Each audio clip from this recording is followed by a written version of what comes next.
about what happened on Monday night. Yes, before we talk about the record, Saints find themselves now at 4-1, top of the NFC South. Now they find themselves second in the NFC in general. I mean, we all know that what happened last night when it come down to the record.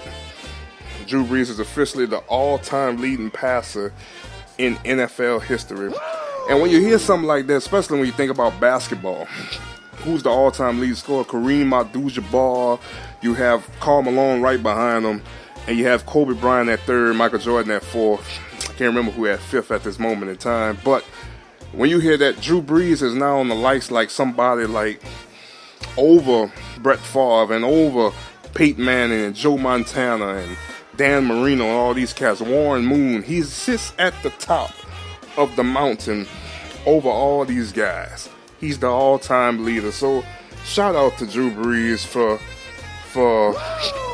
handling his business and putting the city on his back last night as the Saints finds themselves at 4-1 at the end of the day, besides the record, as they defeated the Washington Redskins 43-19 on last night. Let's break down the stats right quick. Let's talk about some things after that.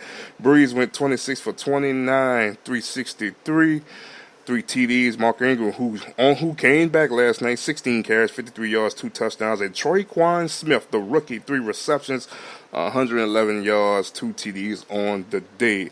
Talk about on the other side, Alex Smith, 23 for 39, 275, 1 interception. Thompson, 8 carries, 17 yards. Let me put it like this before I get to it.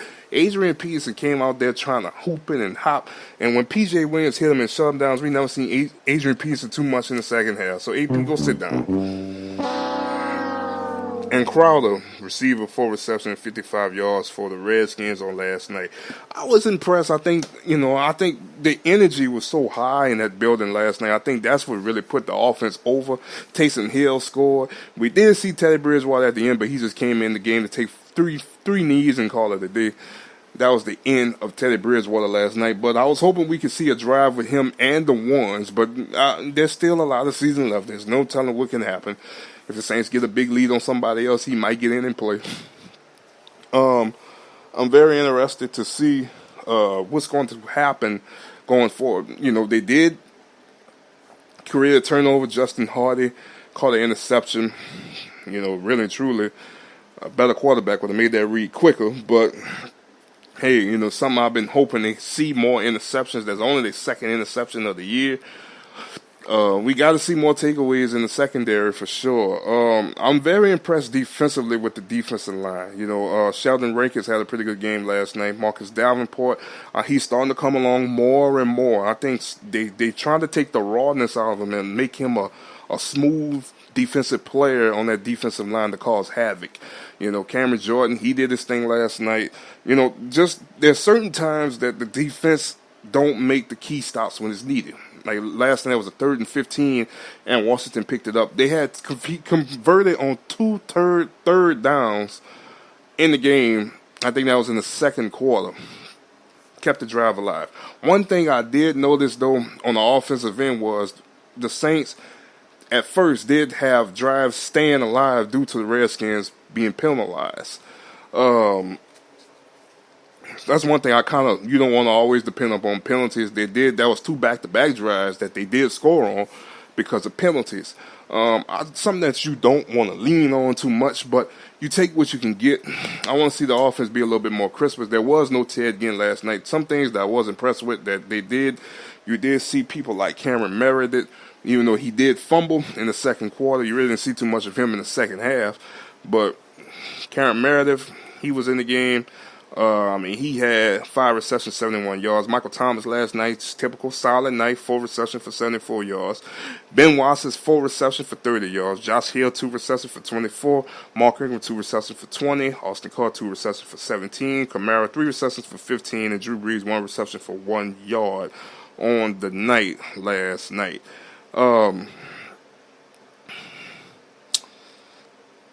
Yeah. You know, all in all, the Saints did run over 100 yards. You know, they took off the negative, so it'd be 98 yards. But they would have ran for 101 yards last night. Um, I mean, I was impressed. I mean, I was impressed. I was impressed. I was impressed. Um, I was impressed last night. Like I said, the balance is there. That's one thing I wanted to see when Mark Henry came back, and I figured that's what would become. You wouldn't have to key in so much between Alvin Kamara. It looked like they kind of gave Alvin Kamara the night off. He really wasn't used too much last night. He was there, but he wasn't as much. So I mean, so I was kind of impressed with that. They didn't really have to really kill the man like they normally would do. So now the second half of this season that's about to start, going into Baltimore, that's a very winnable game. I would love to see them win that one. That's a momentum game. Then you go on the road again and you have to go play the Minnesota Miracle.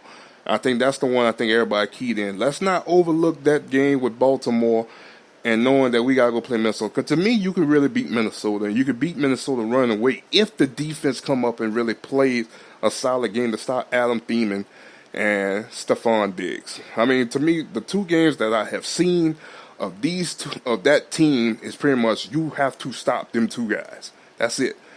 That's all you got to do. You have to stop them two guys. It seems like, Dalvin Cook, who's really not too much existent right now. They got Latavius Murray back there. I mean, bro, their offense don't get clicking without them two guys. And defensively, they're not playing their best football right now.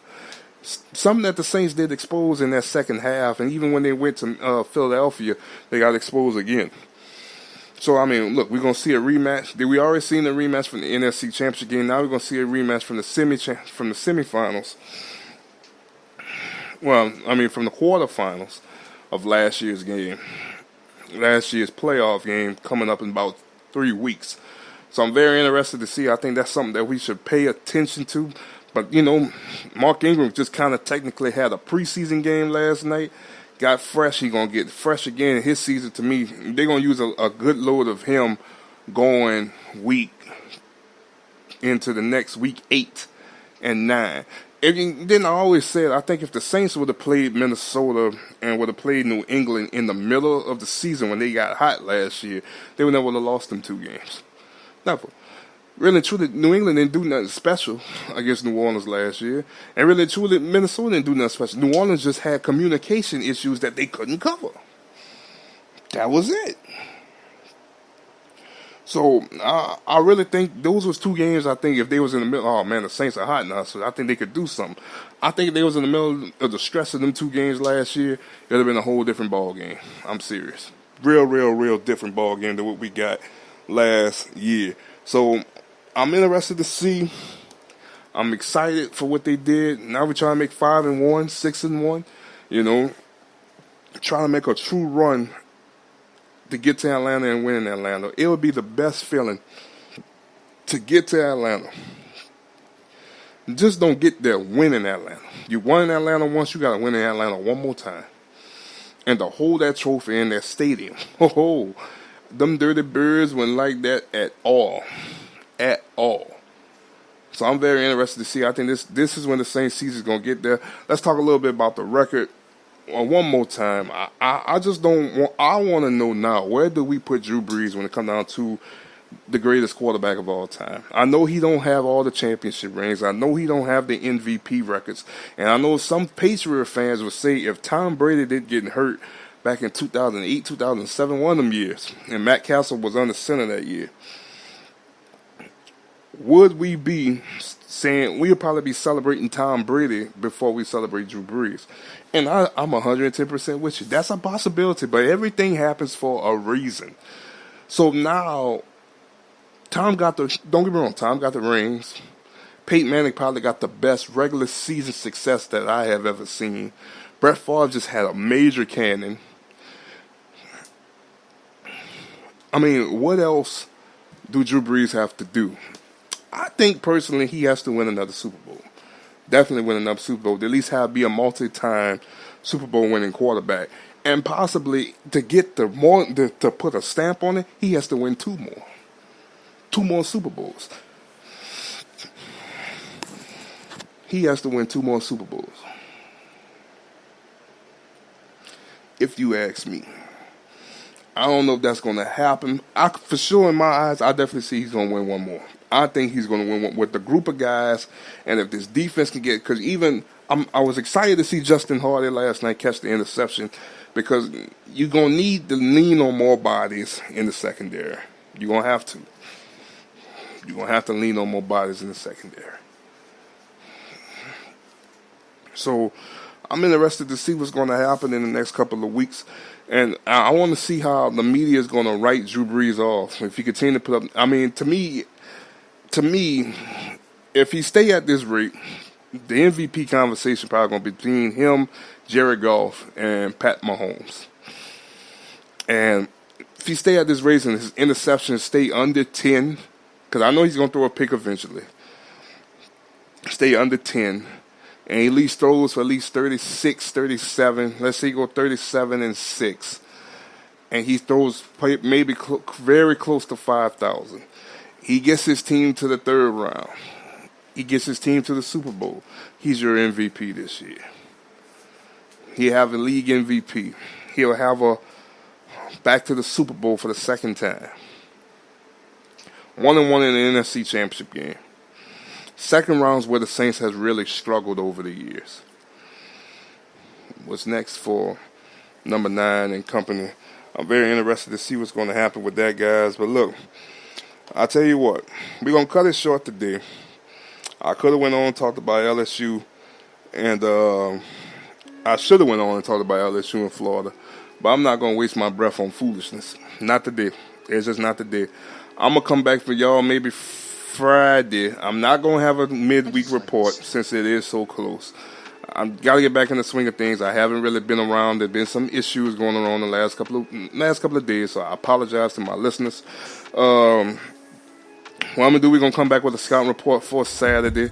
We will talk about the aftermath of the Thursday night football game, and we will come